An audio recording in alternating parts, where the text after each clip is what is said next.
Para mí algo que es muy importante es no pensar en atajos. Nosotros desarrollamos y tomamos decisiones que buscamos que sean sustentables y que sean mirando en un mediano plazo. Entonces eso muchas veces nos ha llevado a cuidar el dinero, ver cómo vender, invertir en cuestiones que son mucho más de fondo, como la confianza de nuestros clientes, en tener un producto y tecnología que realmente haga la diferencia y que escale. Creo que son distintos atributos, pero si me tendría que quedar con dos, el cliente es nuestra prioridad y cuidarlo y construir esas relaciones y esa confianza siempre lo hemos hecho con bastante calidad. ¿Cómo ha sido tu experiencia como la única mujer co-founder en Mendel y qué cambios consideras que la industria necesita para abrir más estos espacios a las mujeres? Qué pregunta con responsabilidad. Hola, bienvenidos una vez más al podcast Pivotal Moment. Soy Nadia y en este podcast platicamos con emprendedores Endeavor sobre los momentos pivotales que marcaron el rumbo de su compañía. El día de hoy nos acompaña Elena Poliblanc, que es co-founder y CTO de Mendel. ¿Nos podrías contar cuál ha sido el mayor reto regulatorio que han enfrentado en Mendel y cómo lograron convertirlo en una ventaja competitiva después? Es una muy buena pregunta porque me recuerda cuando comenzamos. Creo que ahí fue el mayor desafío en este sentido. Partimos de hoja en blanco, pero la realidad es que venía con mucha experiencia de haber desarrollado productos fintech para la región, en mis experiencias pasadas antes de emprender. Y creo que eso me abrió mucho los ojos a que era un tema importante y desde el día cero lo tuvimos en la definición del producto como una parte importante a indagar y a entender en este mercado por dónde convenía ir. Entonces, si bien tuvimos toda esa cautela y eso muy entendido desde el principio y gracias a eso elegimos ir por una tarjeta de crédito en vez de otras opciones, sí tengo un reto que fue bien interesante, que fue luego de nuestro primer año de operación. Nosotros teníamos toda la operación con un banco local que de un día a otro fue intervenido y a partir de eso fue un pivot importantísimo en nuestra historia. Sumado a que en lo personal fue en un momento muy, muy difícil. Yo estaba de licencia de maternidad de mi primer hijo, un mes tenía mi bebé, estábamos haciendo la Serie A y de un día a otro nos quedamos sin operación con 50 clientes que ya operaban con nosotros.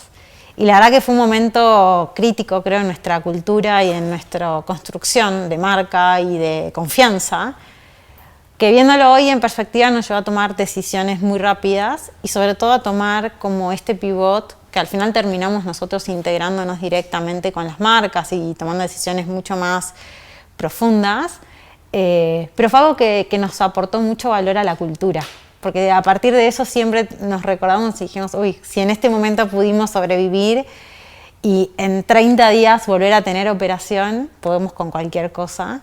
Entonces, sí, realmente creo que fue algo regulatorio, pero que fue una situación más que se podría haber dado y que nos fortaleció mucho. Ok, ¿podrías contarnos cuál fue el momento decisivo que marcó el rumbo de la compañía? Creo que hubo muchos, ¿no? Después de varios años creo que el día a día es lo que cuenta y el trabajo consistente.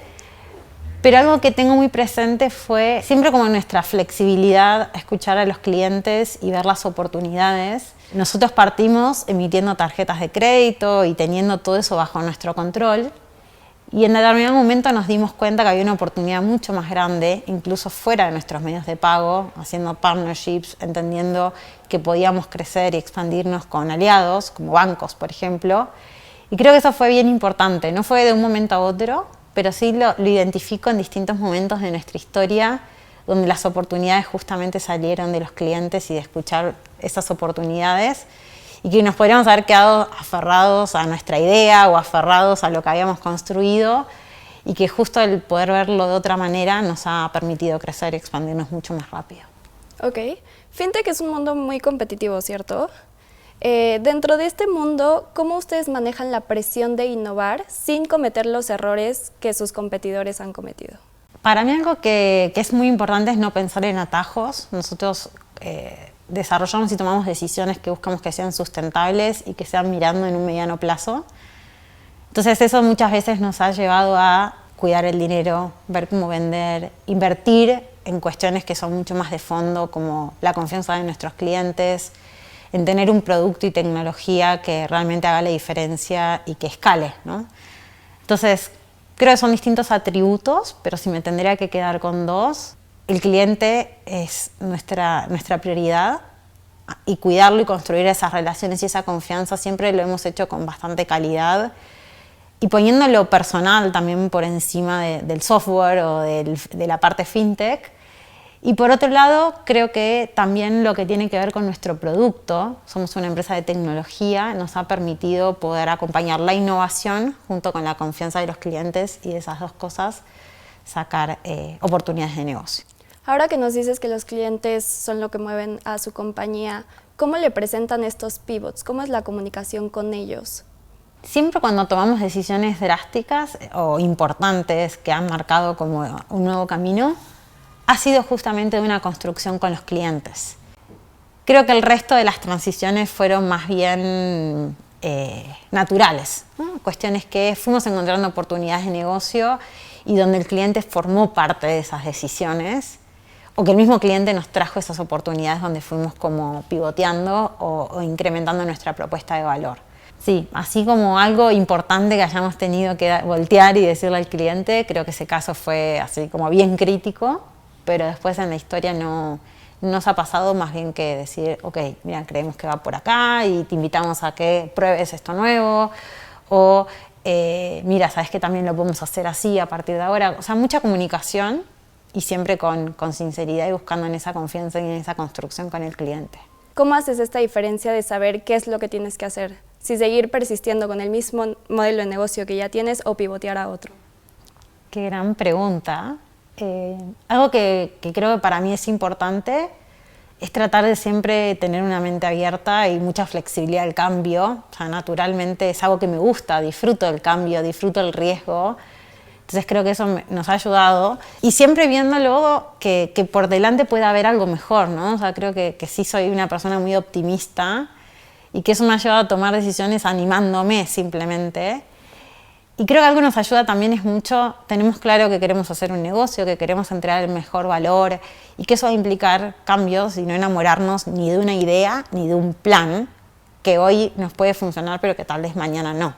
Entonces, eso creo que parece así muy materializado a veces en el día a día, es difícil, requiere justamente de esta apertura, ¿no? Y este disfrute de hacer algo diferente o de pensar qué tal sí, qué es lo peor que puede pasar, ¿no? Entonces creo que es más un tema como de esa mentalidad abierta y flexible que de otra cosa. Este tema de el liderazgo femenino sigue siendo un desafío en las scale-ups. ¿Cómo ha sido tu experiencia como la única mujer co-founder en Mendel? ¿Y qué cambios consideras que la industria necesita para abrir más estos espacios a las mujeres en el liderazgo? Qué pregunta con responsabilidad. Voy a hablar de mi caso personal. Creo que es algo que no me frena, ¿no? O trato de no pensarlo, sobrepensarlo. Disfruto y soy una agradecida del lugar y del privilegio que tengo por estar haciendo una compañía, por hacer algo que me encanta, que me apasiona y por tener posibilidad de cambiar las cosas. Pero creo que algo que me ha ayudado mucho es trabajar en mi confianza propia y ahí puedo contar distintas cosas luego. Pero sí es algo en que me enfoco mucho de animarme, de salir, ¿no? de la queja o de ese lugar que a veces nos podríamos poner como mujeres. Y siempre trato de pensar como en mi objetivo, ¿no? ¿Cuál es mi objetivo? ¿Qué es lo que quiero lograr para mí, para la empresa, para mis equipos? Y ver el cómo sí, sin frustrarme en el camino, ¿no? Y algo muy importante, por ejemplo, creo que hacemos muy buen equipo con mis co-founders, donde cuando puedo yo empujar algo, lo empujo y tengo todo ese espacio, pero también cuando veo, no sé, digo, hay cosas que pasan y que me parece bien también conversarlas, el cliente enfrente escucha más a alguno de mis co-founders o yo digo algo y lo dice mi co-founder y es aplaudido, yo en realidad en vez de frustrarme o de decir, uy, me quiero ir de esta reunión, no quiero ver a esta persona o quejarme, digo, ok, ¿cuál es mi objetivo? ¿No? O sea, ¿qué quiero lograr con esto? Y dejo muy intencionalmente que la reunión avance o que el proyecto avance, viendo el cómo sí yo lograr como encauzar ese objetivo, ¿no? Entonces, creo que he sumado un poco a una maduración más personal en esto, en poder ver el más allá, ¿no?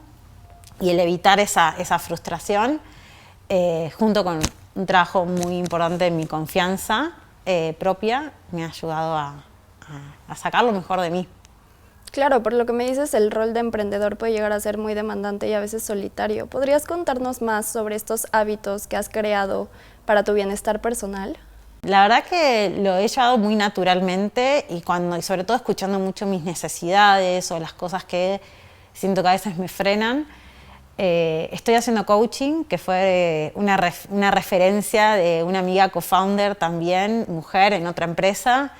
Y me ha ayudado un montón para tener un espacio donde yo misma escucharme, ver cómo ser más estratégica con mis conversaciones, con las cosas que quiero cambiar, etc. Y creo que eso me ha ayudado mucho a mi crecimiento personal. Y después en el lado más, que no tiene que ver tanto con la empresa, creo que tengo muy claro que la gente, la familia, los amigos son mi combustible, mi familia, y trato de equilibrar de una manera sana eso. Digo, el sano no existe, es sano para mí, y es en la medida que necesito poder tener un cable a tierra o que necesito poder ver las cosas desde otro lugar, siempre esos espacios me dan combustible. Entonces trato de sostener muchísimo mi grupo de amigas. Tengo un grupo de amigas que me encanta acá en México. Tengo grupos de fundadoras mujeres que hacen cosas muy diferentes, pero que con ellas puedo conversar y encontramos estos puntos en común, hasta una recomendación de una coach, por ejemplo. Y después creo que lo más importante es el día a día, ¿no? Mis socios, con ellos puedo conversar y llevar como muchas cosas en conjunto y en equipo, pero sobre todo mi esposo y mis hijos, creo que son también eso que me da esa perspectiva, esa energía y propósito, ¿no? De por qué hago lo que hago y por qué quiero crecer y seguir mis ambiciones. Claro, y aparte muchos hablan de los éxitos, pero la verdad es que los fracasos también dejan las mejores lecciones. ¿Tú nos podrías contar algún error en tu camino que haya redefinido tu liderazgo ante tu equipo? Creo que todos tenemos errores o fracasos o frustraciones, ¿no? Y yo me amigué mucho con eso y creo que una de las características que como emprendedora y como mujer y todo me ayuda mucho es la resiliencia. Y es algo que desarrollé desde temprano en mi carrera. Yo vengo más del mundo corporativo, trabajé en empresas como Mercado Libre y otras fintechs ya más consolidadas. Y en esos aspectos creo que haber vivido frustraciones como, por ejemplo, no sé, el querer rotar a hacer otra cosa y que no se dé, el querer crecer y que eso no ocurra en los tiempos que yo esperaba, el querer tener reconocimiento y cosas que tal vez en algunas organizaciones llevan su tiempo. Creo que fueron diferentes cuestiones que más que fracaso yo lo vivo como procesos que viví, que me aguanté, que tuve la paciencia necesaria para, que hoy lo veo desde mi liderazgo como una oportunidad, ¿no? Y por ejemplo, soy una persona que me gusta mucho contratar por potencial o ver a aquellas personas que tienen un gran compromiso, una gran ambición y mentorearlas y apoyarlas y darles oportunidades. Esto, cuando alguien viene en mi equipo y me dice, Google, me gustaría hacer esta cosa. Sí, adelante, o sea, está todo por hacerse. Y que creo que esas frustraciones o esas cuestiones que tal vez en el pasado, en el mundo más bien corporativo, de empresas más consolidadas, me generaron sensación de fracaso en algún sentido, hoy los vivo más como una oportunidad de tener esa empatía y de aprovechar mejor esas oportunidades con la gente, porque construimos los negocios con gente, ¿no? Entonces, creo que eso ha hecho mi liderazgo mucho más permeable, mucho más humano. Esto me anima a tomar riesgos y sé que al final depende del otro lado de una persona con actitud, que la experiencia suma, ¿no? Pero que muchas veces tiene que ver mucho más con el querer hacerlo y el compromiso, y privilegio eso. Claro. ¿Qué consejo le darías a otros emprendedores que se encuentran en la necesidad de hacer un pivot? Que se animen. Realmente creo que cuando lo sientes y creer también en esa intuición, creo que las grandes oportunidades conllevan riesgos, ¿no? Entonces, alguien muy temprano en mi carrera dijo, anímense a tomar riesgos. Y es algo que a mí me quedó marcado como un atributo. Digo, obviamente si uno lo puede medir, si uno lo puede pensar, si uno lo puede pensar escenarios, ¿no? Cosas que digo, me parecen que son importantes. A veces cuando lo sientes que tienes que hacer un pivot o que por aquí no va, es mucho más sano darse cuenta que seguir como chocándose contra la pared, ¿no? Entonces, creo que puede haber pivots grandes, críticos, del día a día, y que tienen que ver con esa característica que para mí es muy importante para los emprendedores, que tiene que ver con la resiliencia. y con el poder ver el cambio a tiempo también. Y ahora vámonos más hacia Endeavor. ¿Cómo ha influido la Network of Trust de Endeavor en tu crecimiento tanto personal como en Mendel? Para mí es una fortuna y un privilegio ser parte de Endeavor. Lo que más valoro y la verdad es que siento como que tiene un potencial increíble en mi carrera y en la empresa, tiene que ver con la gente que hace parte del ecosistema. He encontrado emprendedores que son amigos y con los que puedo compartir esto, ¿no? Fracasos, días buenos, días malos, esto es una montaña rusa y poder tener gente que está en la misma sintonía realmente creo que es algo que hace mucho más grato el camino. Creo que Endeavor nos ha dado muchas posibilidades, desde clientes, partners, inversores que hemos conocido gracias a Endeavor, mentores, gente que se ha sumado al equipo que venía de Endeavor.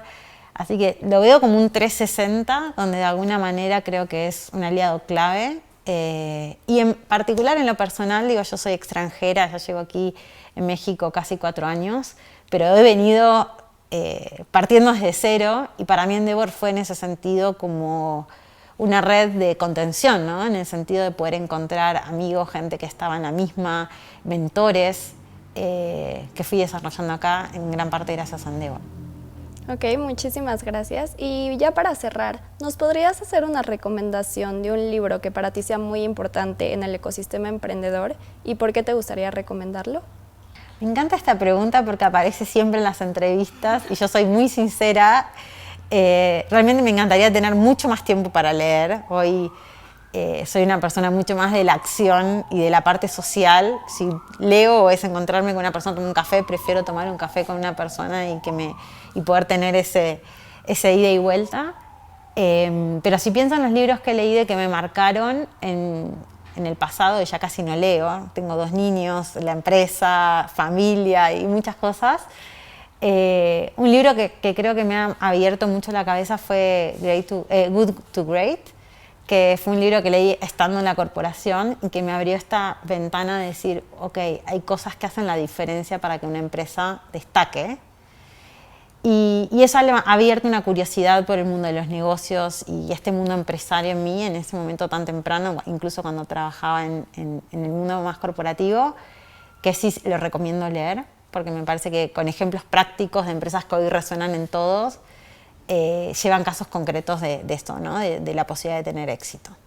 Ok, pues muchísimas gracias por acompañarnos en este episodio, L. Esperamos que te haya gustado y también te agradecemos mucho tu tiempo. Gracias, muchas gracias.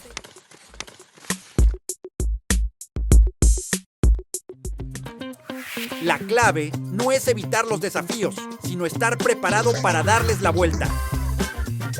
Nos vemos en el próximo Pivotal Moment, presentado por Inter.mx. ¡Seguro, seguro!